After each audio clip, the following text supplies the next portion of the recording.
I'm sure many of you have read the recent news story about the flesh-eating bugs.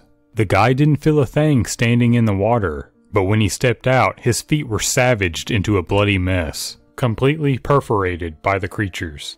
That may sound bad, but after what I've seen, I know it's going to get a whole lot worse. If you're like me, then your reaction went something like this. What the fuck? Gross. I don't want to look at that. But a bug did that? Actually, that's kind of cool. I want to see it again. First of all, I live in Australia, so assuming all the killer jellyfish and snakes weren't enough, I'm pretty sure swimming is off the menu for me. It did give me another idea though. So far, I've been stubbornly refusing to acknowledge my summer break science project. We just get 6 weeks, unlike the States. But class will be starting up again soon, and I had to pick something. What could be more fun than studying flesh-eating bugs, I thought. A little research revealed that the perpetrator was probably Lisanacidae, a family of marine amphipods. They're a type of detritivore, which means their diet is primarily comprised of decomposing organic matter. As the unusual case recently demonstrated, however, they are perfectly adept at shredding living tissue as well. I actually live pretty close to the beach where it happened, so I figured I'd just collect a water sample for my display, write a report, post some newspaper clippings on a poster board, and voila, all done.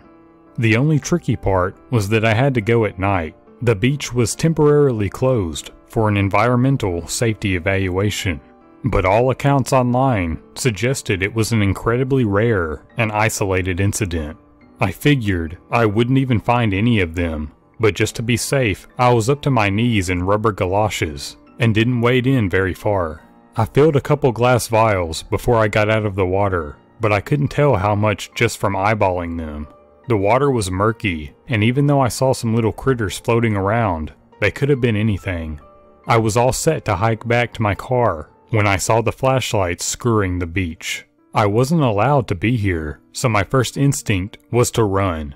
There was nowhere to hide on the open sand though, and I figured they'd spot me as soon as I started to move. All I could do was press myself into the sand and hope for the best.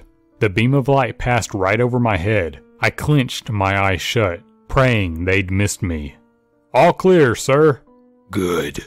Deep voice, and gravely like it was obscured from years of smoke. "Back the van up here and keep it moving. We're going to be in and out in 10 minutes. I heard a car pull up nearby in the closed parking lot. I didn't lift my head because I was terrified that any movement would give me away. I had the feeling that these guys weren't supposed to be here either, but that might make it even worse for me if I was found. It sounded like they were dragging something heavy through the sand. I wanted to look so damn bad. I lifted my head just enough to see a massive dolly piled high with bags like fertilizer. It was being pushed across the sand on mounted skis by 4 men in dark blue overalls. "It's going to get a lot more visible when the activating catalyst hits the water," the deep voice said. He was an old man, long white hair flowing halfway to his ass. "Line up the bags and don't pour them until they're all open and ready to go. 3 minutes tops. Make it happen."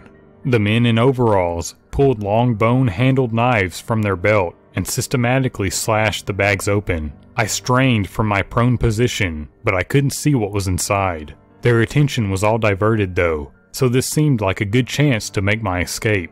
I pushed myself up to my hands and knees and started a huddled dash back toward the street. It must have been close to midnight then. Around 10 seconds later, it felt like noon. A wave of green light overtook me from behind and illuminated the sky into a ghastly pale. I stumbled over myself, pitching flat again before looking behind. The men were pouring the bags into the ocean one by one, and where the powder inside met the water, an explosive wave of luminescence blasted out like lightning streaking through the waves. It took my eyes several seconds to adjust before I realized the old man was staring directly at me. Robbed the cover of darkness, I lay stark under his still gaze. If I hesitated any longer, I would have been dead. A loud crack went through the night air, and the sand ruptured directly in front of me. Another shot, this time tearing through the air an inch from my shoulder. I was back on my feet, dodging through the palm trees that flourished densely at the end of the beach. Shouting interspersed the explosions of light behind me. I didn't trust the open road around my car, so I stayed in the thicket until the shouting passed. A few minutes later, I heard the roar of the van ripping out of the parking lot. I counted to 100 before I could breathe evenly again. As far as I could tell, they were gone. I crept back to the empty beach to try and figure out what the hell happened. The water was still glowing softly green, but it was nothing like the display I'd seen a moment ago. The ocean silently churned and boiled as dark shapes slipped below the surface. Something was feeding on whatever these guys had dumped into the water. The tracks from the dolly were hastily swept up all the way to the parking lot. It looks like they were in a hurry. Approaching the water, I found a small pile of the powder that had been carelessly spilled onto the beach. I gathered it up in one of my extra vials before hightailing it out of there. I'm not sure who I could contact and be taken seriously about this, so I resolved to do a little experiment of my own. When I got home, I poured my samples of ocean water into a big mixing bowl, and then dumped the powder into the water. Sure enough, there was a bright flash upon contact, although nothing compared with the neon splendor in the ocean. Within about 10 minutes, the light had all but completely faded, but even my small sample had begun to boil and churn. I left the mixture out overnight and went to bed, checking it first thing this morning when I woke up. The bowl was nearly overflowing with squirming dark shapes, each almost 4 inches long. Rows of razor-sharp teeth like needles flashed in the light, and 100 little legs flailed against the walls of the confined space. Out of morbid curiosity, I dropped a fried chicken drumstick into the water. One of them attempted to swallow it instantaneously, becoming hopelessly encumbered on the bone. The others wasted no time taking advantage of the opportunity, devouring the helpless creature alive. Within seconds, even the chicken bone had completely vanished, and all those beady little eyes were turned to fix on me for their next meal. They didn't get it. By midday, there were only 4 of them left. They were eating each other with unrestrained savagery, snapping off the legs of any that swam too close. By evening, there was only 3, but they'd grown to almost a foot long.